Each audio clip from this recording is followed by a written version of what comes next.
നമസ്കാരം. ഇന്ന് നമ്മൾ ഒരു 2ാം ക്ലാസ്സിലെ അറബി പാഠപുസ്തകമില്ലേ, ഉരുക്കം. ആ ഉണ്ട്, ഉരുക്കം. അതിലെ ചില ഭാഗങ്ങളിലേക്കാണ് നമ്മളൊന്ന് ശ്രദ്ധിക്കുന്നത്. ഇതിലൂടെ എന്താ പറയാ, കൊച്ചുകുട്ടികൾക്ക് ഭാഷയും അതോടൊപ്പം ചില ജീവിത മൂല്യങ്ങളും എങ്ങനെ പരിചയപ്പെടുത്തുന്നു എന്ന് നോക്കാമെന്ന് വെച്ചു. നല്ല കാര്യം.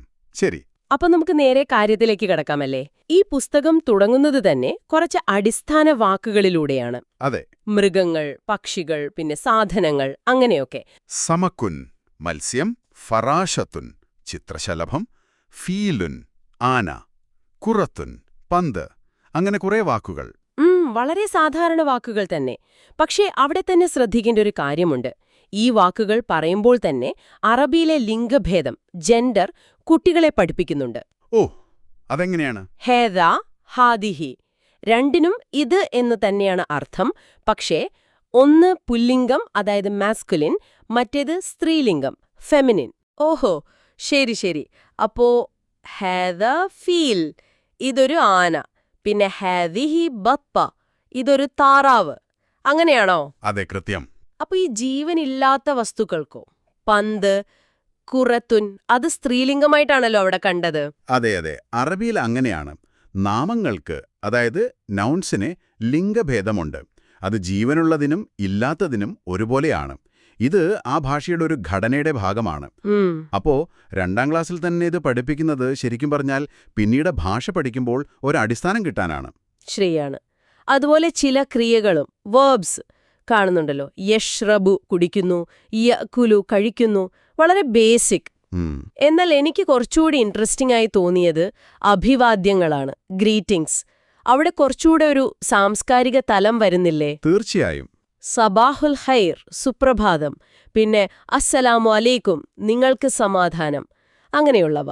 അതെ, അത് വെറും വാക്കുകളല്ല. ശരിക്കും അൽ കലിമാതു തഹ്ദീബിയ്യ എന്നാണ് അതിനെ പറയുന്നത്. മര്യാദ വാക്കുകൾ. ഓഹോ.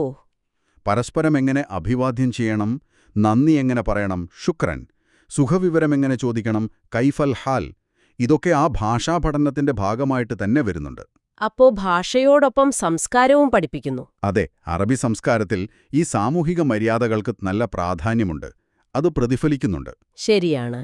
പിന്നെ നിറങ്ങൾ, അൽവാൻ. അഹ്മർ ചുവപ്പ്, അസ്ഫർ മഞ്ഞ, അങ്ങനെ. ഇതിന്റെ കൂടെ ഒരു ഗ്രാമർ പോയിന്റ് പറയുന്നുണ്ടല്ലോ, തൻവീൻ. തൻവീൻ. തൻവീൻ. അതെന്താണ്, ഒന്ന് ലളിതമായിട്ട് പറഞ്ഞാല്? തൻവീൻ എന്ന് പറഞ്ഞാൽ ഒരു വാക്കിന്റെ അവസാനം വരുന്ന ഒരു ഇൻ സൗണ്ടാണ്. ഉദാഹരണത്തിന് ഫരാഷുൻ, ഫറാഷിൻ, ഫറാഷൻ, അൻ, ഇൻ, ഉൻ ശബ്ദങ്ങൾ. ഇത് സാധാരണയായിട്ട് ആ വാക്ക് ഇൻഡെഫിനിറ്റാണ്, അതായത് അനിശ്ചിതമാണ് എന്ന് കാണിക്കാനാണ്. ഇപ്പൊ ഇംഗ്ലീഷിൽ എ അല്ലെങ്കിൽ ആൻ പറയില്ലേ, ഒരു അതുപോലെ ഒരു അർത്ഥം കിട്ടാൻ ഇത് സഹായിക്കും. ഒരു ചിത്രശലഭം. ചെറിയൊരു ഉച്ചാരണ വ്യത്യാസം പോലും അർത്ഥത്തിൽ മാറ്റം വരുത്തുന്നത് എങ്ങനെയെന്ന് കാണിക്കുന്ന ഒരു നല്ല ഉദാഹരണമാണിത്. കൊള്ളാം. എന്നാൽ ഈ പുസ്തകത്തിൽ വെറും ഭാഷയും ഗ്രാമറും മാത്രമല്ലല്ലോ ഉള്ളത്. കുറച്ചുകൂടി പ്രാക്ടിക്കലായ കാര്യങ്ങളും കണ്ടു. ഏതാണ്? മാലിന്യ സംസ്കരണം. ഭക്ഷണ വേസ്റ്റ്, പ്ലാസ്റ്റിക്, പേപ്പർ, ഇതൊക്കെ വേർതിരിച്ചിടാൻ ചുവപ്പ്, നീല, പച്ച ബോക്സുകൾ, സുന്ദുക് ഉപയോഗിക്കാൻ പഠിപ്പിക്കുന്നു. അത് ശ്രദ്ധിച്ചോ? ശ്രദ്ധിച്ചു. 2ാം ക്ലാസ്സിൽ തന്നെ ഇത് പഠിപ്പിക്കുന്നത് ശരിക്കും എനിക്കൊരു അത്ഭുതം തോന്നി. അത് വളരെ പ്രധാനപ്പെട്ടൊരു കാര്യമായിട്ടാണ് എനിക്ക് തോന്നുന്നത്. കാരണം കുട്ടികളിൽ വളരെ ചെറുപ്പത്തിൽ തന്നെ ഈ പരിസ്ഥിതിബോധം, ഒരു സാമൂഹ്യ ഉത്തരവാദിത്തം, അതൊക്കെ ഉണ്ടാക്കിയെടുക്കാൻ ഇത് സഹായിക്കും. ശരിയാണ്. അതിന്റെ കൂടെ തന്നെ ശുചിത്വത്തെക്കുറിച്ചുള്ള വാക്യങ്ങളും കാണാം. ഹാഫിദ് അലാ നദാഫത്തിൽ ജിസ്മ്, ശരീരം വൃത്തിയായി സൂക്ഷിക്കുക. ഹാഫിദ് അലാ നദാഫത്തിൽ ബിഅ, പരിസ്ഥിതി വൃത്തിയായി സൂക്ഷിക്കുക, അങ്ങനെയൊക്കെ. അപ്പോ ഭാഷ പഠിക്കുന്നതിനൊപ്പം നല്ല ശീലങ്ങളും മൂല്യങ്ങളും പഠിപ്പിക്കുന്നു അല്ലേ? അതെ, അതാണ് ലക്ഷ്യം എന്ന് തോന്നുന്നു. തീർച്ചയായും. പിന്നെ അവസാനം ശരീരഭാഗങ്ങൾ, അഅ്ദാ ഉൽ ജിസ്മ്, റഅ്സുൻ തല, ഐനുൻ കണ്ണ്, അങ്ങനെയുള്ള അടിസ്ഥാന വാക്കുകളും. അപ്പോ ഈ പാഠപുസ്തകത്തിലൂടെ നമ്മളിങ്ങനെ ഓടിച്ചു പോയപ്പോ എന്താണിതിൽ നിന്ന് പ്രധാനമായിട്ട് മനസ്സിലാക്കേണ്ടത്? എന്താണിതിന്റെ ഒരു കാതല്? എനിക്ക് തോന്നുന്നത് 2ാം ക്ലാസ്സിലെ ഈ പാഠങ്ങൾ അത് വെറും വാക്കുകളും ഗ്രാമറും പഠിപ്പിക്കുക എന്നതിനപ്പുറത്തേക്ക് പോകുന്നുണ്ട്. അറബി ഭാഷയുടെ ചില അടിസ്ഥാന കാര്യങ്ങൾ, ലിംഗഭേദം, തെൻവീൻ പോലുള്ളവ.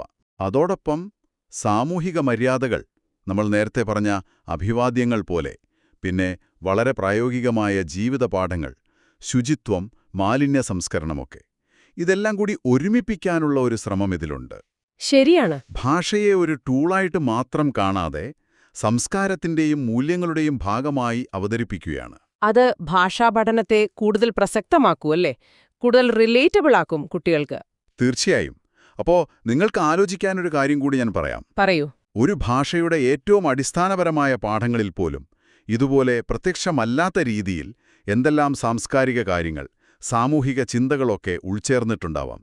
ഈ അഭിവാദ്യങ്ങളും ശുചിത്വ പാഠങ്ങളും പോലെ നമ്മളൊരു പുതിയ ഭാഷ പഠിക്കുമ്പോൾ അറിയാതെ തന്നെ നമ്മളിലേക്ക് വരുന്ന വേറെ എന്തൊക്കെ ഘടകങ്ങളുണ്ടാവാം, അതൊന്ന് ചിന്തിച്ചു നോക്കാവുന്നതാണ്.